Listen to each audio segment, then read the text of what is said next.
Hello दोस्तों, कैसे हो आप सभी। आई होप से बढ़िया होंगे, मस्त होंगे और पूरे जोशो जुनून के साथ अपनी तैयारी में लगे होंगे। तो सबका अपना एक ड्रीम होगा, गोल होगा। सभी अपनी ड्रीम और गोल को लेकर मेहनत कर रहे होंगे। तो मैं उम्मीद करता हूं कि सबकी यही ड्रीम हो और होनी भी चाहिए 450 प्लस की।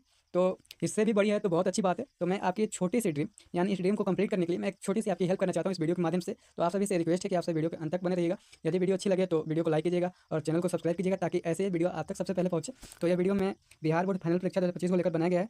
क्लास 10वीं के छात्रों के लिए वीडियो काफ़ी इंपॉर्टेंट है जो इस बार 2025 में अपना एग्जाम देने वाले हैं। इसमें आपको सिर्फ 10 इंपॉर्टेंट एमसीक्यू मिलेंगे और 10 इंपॉर्टेंट एमसीक्यू वैसे मिलेंगे जो आपको बोर्ड परीक्षा में 100% देखने को मिलेंगे। तो एक लाइन और यहाँ पे इसको भी कवर कर लेता हूँ। भटको नहीं बस इतना कर लो, भटको नहीं बस इतना कर लो। यानी इस चैनल के साथ जुड़िए भाई, यह चैनल आपके लिए काफ़ी मददगार साबित होगा।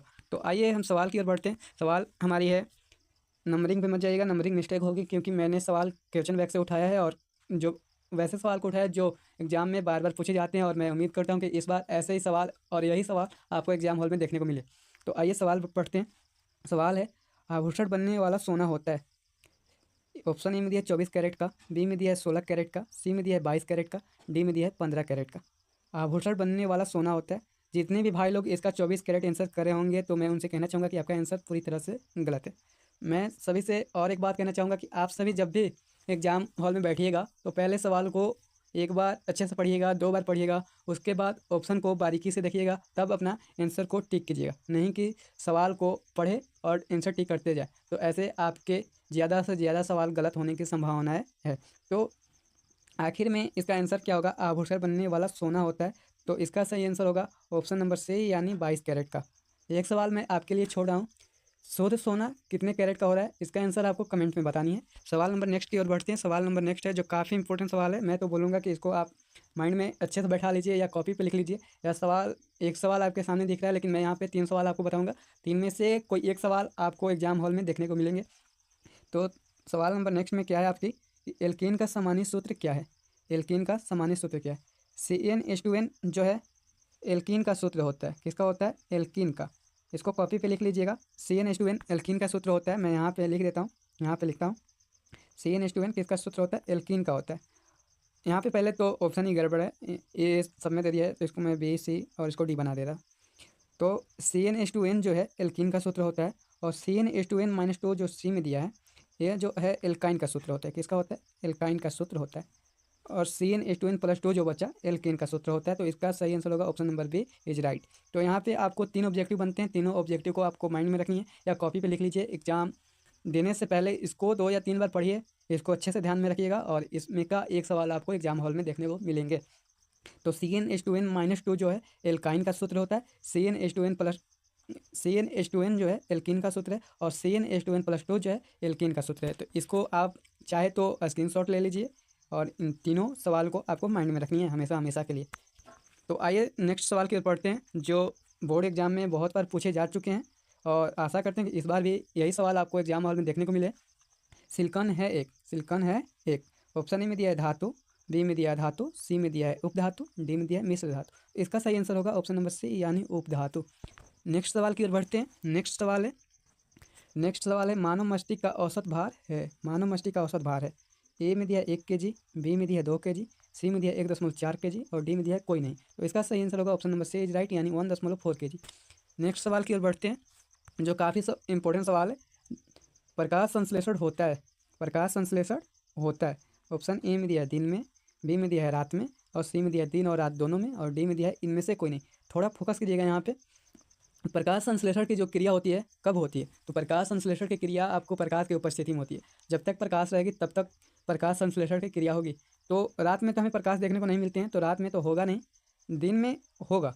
दिन में प्रकाश देखने को मिलता है बट रात, तो ऑप्शन नंबर से भी नहीं होगी। तो इसका सही आंसर क्या होगा, दिन में। तो option number A is right यानी इसका आंसर ए होगा। यानी प्रकाश संश्लेषण की क्रिया क्या कब होती है, दिन में होती है। सवाल नंबर नेक्स्ट देखते हैं। नेक्स्ट सवाल है जो काफ़ी इंपॉर्टेंट सवाल है, प्रकाश के अपवर्तन के कितने नियम हैं। प्रकाश के अपवर्तन के कितने नियम हैं। ऑप्शन ए में दिया 1, बी में दिया है 2, सी में दिया है 3 और डी तो खा गए हैं, लेकिन इसका आंसर यहीं पे option number B is right यानी प्रकाश के अपवर्तन के नियम कितने हैं, 2। एक सवाल आपके लिए है जिसका आंसर आपको कमेंट में बतानी है। प्रकाश के परावर्तन के कितने नियम हैं, इसका आंसर आपको कमेंट में बतानी है। सवाल नंबर नेक्स्ट देखते हैं। नेक्स्ट सवाल है, प्रतिरोध का मान बढ़ाने के लिए प्रतिरोधकों को जोड़ा जाना चाहिए। प्रतिरोध का मान बढ़ाने के लिए प्रतिरोधकों को जोड़ा जाना चाहिए। ऑप्शन ए में दिया पार्श्व क्रम में, बी में दिया समांतर क्रम में, और सी में दिया ए और बी दोनों में, डी में दिया इनमें से कोई नहीं। तो इसका सही आंसर होगा option number A is right. और कभी कभी आपको पार्श्व क्रम की जगह पे श्रेणी क्रम भी देखने को मिले तो घबराइएगा मत, श्रेणी क्रम को ही हम पार्श्व क्रम कहते हैं, ठीक है। नेक्स्ट सवाल की ओर बढ़ते हैं। नेक्स्ट सवाल नंबर है जो 5 नंबर से डिनोट किया गया है। यह सवाल काफ़ी इंपॉर्टेंट है, इसको भी आप माइंड में बैठाइए, कॉपी पे लिखने की अब कोई ज़रूरत नहीं है। एक बार माइंड में देखिएगा, इस सवाल को देखिएगा और माइंड में छप जाएगा। मैं इसको इमेज के माध्यम से बताऊंगा और आपके माइंड में भी इमेज छपनी चाहिए इसकी। तो देखिए, एक अभिसारी किरणपुंज समतल दर्पण पर आपतित होती है तो परावर्तित किरणपुंज होगा। एक अभिसारी किरणपुंज समतल दर्पण पर आपतित होती है तो परावर्तित किरणपुंज होगा। ऑप्शन ए में दिया है अपसारी, बी में दिया है अभिसारी, सी में दिया है समांतर, और डी में दिया है इनमें से कोई नहीं। तो एक अभिसारी किरणपुंज, ठीक है, एक अभिसारी किरणपुंज समतल दर्पण पर आपतित होती है। तो ये हमारी क्या है, समतल दर्पण है, ठीक है। इस टाइप से हमारी समतल दर्पण होती है, आपने पढ़ी होगी कहीं ट्यूशन में, अपने कोचिंग में पढ़े होंगे। तो ये हमारी समतल दर्पण है, ठीक है, सीधी है, ठीक है। तो अभिसारी किरणपुंज आपतित होती है, यानी आती हुई प्रतीत होती है। आपतित का मतलब होता है आती हुई, तो ये हमारी क्या है, अभिसारी किरणपुंज है। तो मान लेते हैं यहाँ पे एग्जाम्पल मैं देता हूँ, यहाँ से कोई एक बंदा चलता है, यानी सोनू नाम का यहाँ पे कोई बंदा चलता है और यहाँ से मुड़ जाता है, ठीक है। परावर्तित का मतलब होता है मुड़ जाना। यहाँ से सोनू नाम का बंदा चला और यहाँ पे मुड़ गया ये, तो सोनू की इस टाइप का, देखिए थोड़ा सा हंसीएगा, इमोजी है, ये है सोनू नाम का एक बंदा है, ठीक है। यहाँ से आया और यहाँ से चला गया, तो मानते हैं कि यहाँ से आया तो यहाँ से कौन गया, यहाँ से सोनू ही गया। सोनू यहाँ से निकला और यहाँ पे चला गया, तो मतलब कि अभिसारी किरणपुंज भी यहाँ आया और यहाँ से जाएगा कौन, यहाँ से अभिसारी आ रही है तो अभिसारी यहाँ से जाएगा।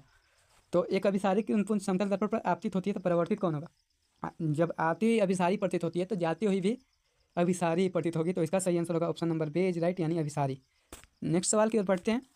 तो नेक्स्ट सवाल है, यूरो 2 का संबंध है, यूरो 2 का संबंध है। ए में दिया है वायु प्रदूषण से, सी में दिया है मृदा प्रदूषण से, सी में दिया है जल प्रदूषण से, और डी में दिया है इनमें से कोई नहीं। तो इसका सही आंसर होगा ऑप्शन नंबर ए, यानी वायु प्रदूषण से। नेक्स्ट सवाल देखते हैं, जो अंतिम सवाल है। तो नेक्स्ट सवाल है, लोहे पर जिंक लेपित करने की क्रिया को कहते हैं। तो लोहे पर जिंक लेपित करने की क्रिया को कहते हैं, ऑप्शन ए में दिया है विद्युत लेपन करना, बी में दिया है संक्षारण, सी में दिया है गैल्वेनीकरण, और डी में दिया है विद्युत अपघटन। तो इसका सही आंसर होगा option number C is right, यानी गैल्वेनीकरण। तो